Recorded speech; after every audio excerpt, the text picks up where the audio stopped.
Thank you. I'm really delighted to be here. But before I kick off, can I check that my slides are showing before I press play? I can see your screen, yep. That's wonderful. Thank you so much.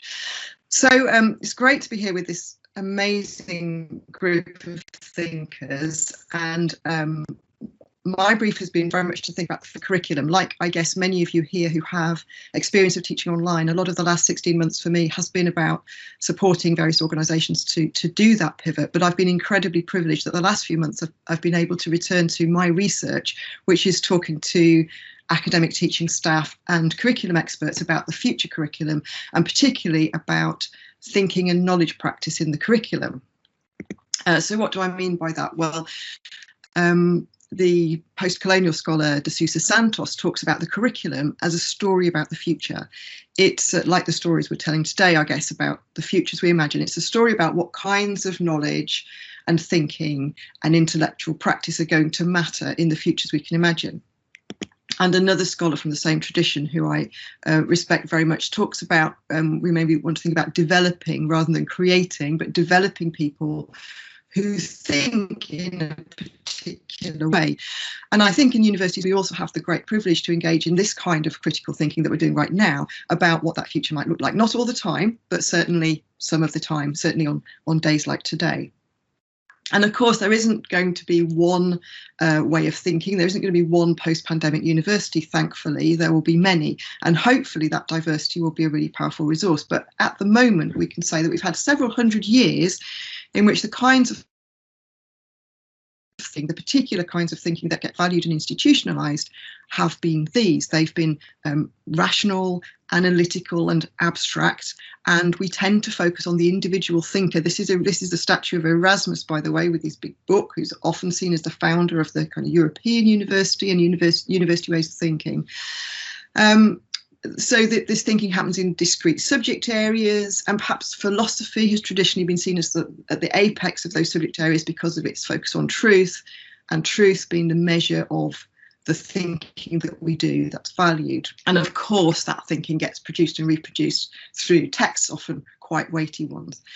So I don't think that we had to wait until the pandemic to start challenging those modes of thinking. A lot of challenge has gone on already. And one of those challenges we tend to call sustainability thinking when we're doing curriculum development. But I guess the pandemic has pushed that challenge to a huge extent. So we now understand ourselves, most of us hopefully understand ourselves to be embodied, interconnected with every other body in the world, to be vulnerable, that we're facing kind of collective and species-wise threats to our lives on the planet.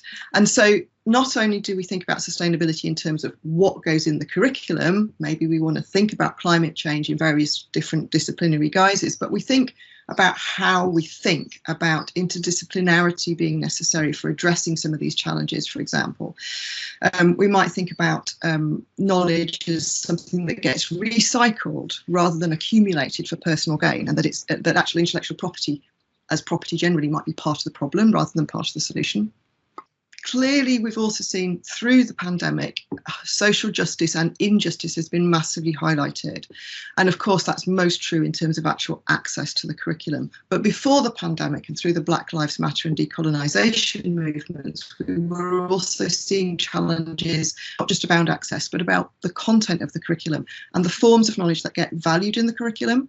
So the demand on universities really to historicise and politicise and understand the ways of thinking that we engage with, and to value other ways of thinking, which, what Gayatri Spivak calls subaltern knowledges, but alternative ways of knowing, which might be less individually focused, that might be less focused on text, but to be focused on gesture, orality, narrative, material cultures of production.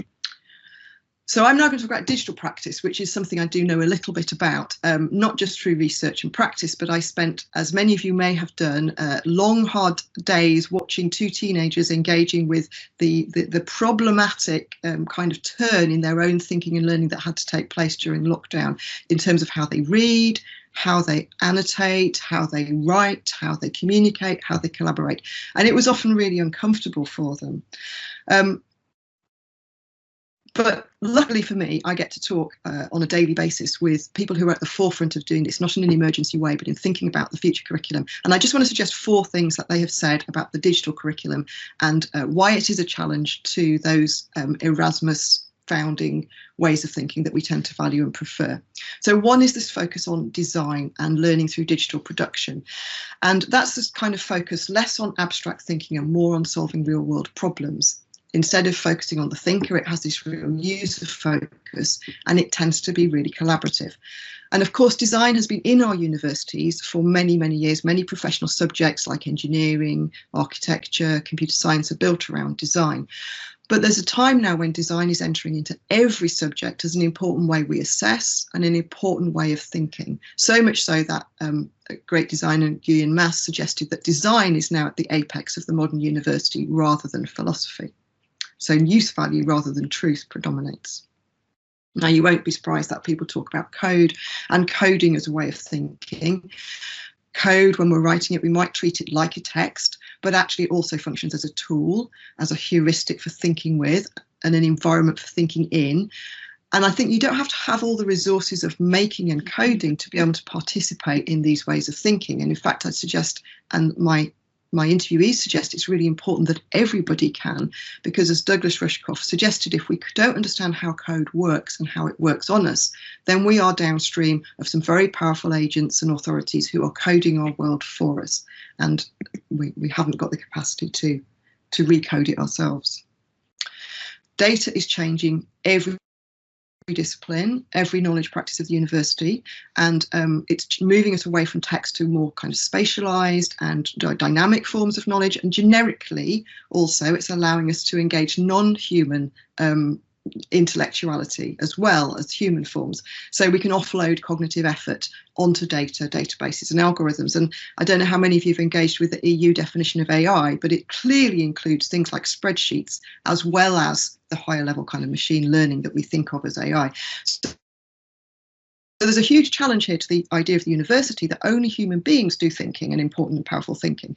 But there's also parts of that space that we would always want, I think, to keep for human beings to decide on, particularly deciding around what values we have around data and algorithms and how they get used.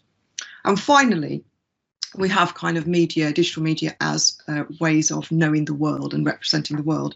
And I think lots of people talk about this as creating a new visual culture, moving away from text, but also, as I've suggested, there's a new culture of making.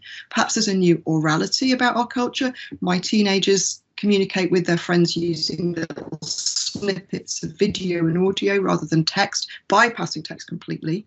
There's a sensory richness to what we can do with multimedia, even immersion. And of course, connectivity and constant beta, constant reworking are values rather than problems in hypermedia. So even when we're working with digital text, because it's in the same screen space, we are always asking that question of ourselves: could I express this differently? As Gunter Kress said, could I express it with sound, for example? Now, I've finished my run through kind of what I'm suggesting is that this digital challenge is always a positive or progressive one in the way that perhaps sustainability and social justice thinking is. So Silicon Valley clearly is a new hegemonic knowledge practice which has been threatening to sweep away the university for a quarter of a century now, and it's threatening to sweep away minority disciplines and minority knowledge practices and cultures just as well as it threatens to sweep away Erasmus with his book. And many of the university has evolved since Erasmus. You and I no doubt would want to defend very deeply. So, for example, that it is in places and times a force for social justice. You only have to look at the rising influence of the EdTech investors on the university during the last 16 months. And I hope you can see a couple of slides I've put on the screen to know that new actors are investing in our curriculum, influencing our curriculum through the environments that we get to deliver it in and engage with it in. You only need to look at the graduate jobs market to see that non-human thinking is a threat as much as it is a promise. So what I want to conclude by saying is that all my interviews have emphasised that we need critical ways of engaging with the digital, as well as using the digital tools and media to think critically as part of our academic practice. And I think this brings together issues like sustainability and social justice and digital as critiques of knowledge practice. They can't be three separate checklists that our poor curriculum designers have to deal with separately every time a curriculum comes up to review. They have to be integrated into an ongoing questioning of what we teach and how, of what forms of knowledge are going to matter in the futures we imagine and why. So for that means to me being able to imagine different futures, different technologies, different uses of them, different forms and directions for human development. And I think everybody should have access to the kind of tools of futures thinking that perhaps we will hear about and play with more today, and permission to use them, not just on days like these, but regularly in the curriculum, in our thinking about the curriculum. And I want to leave you with some questions that might highlight that potential.